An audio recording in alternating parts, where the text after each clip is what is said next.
बोर्डचे फोन आहेत ना त्याला इथं सांगायला फोन तुम्ही तसं नाही चालू बोलू तुम्हाला तुम्ही जर प्रॉपर लोकांना असं बोलत असतं तर बाहेर काय बोलतात हे डॉक्टर सुस्कर यांचं म्हणणं आहे की मी केस पेपर बनवणं माझं काम नाही, माझं काम फक्त इमर्जन्सी पेशंट हँडल करणं आहे. आणि यांचं म्हणणं आहे की आल्याला सगळं काही मिळत नसतं लगेच.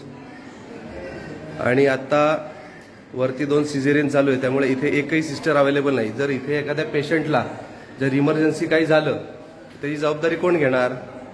हा सगळा भोंगळ कारभार आपल्या बोरच्या सरकारी रुग्णालयात चालू आहे. इंडिया महाराष्ट्र न्यूज चॅनलला सबस्क्राईब करायला विसरू नका.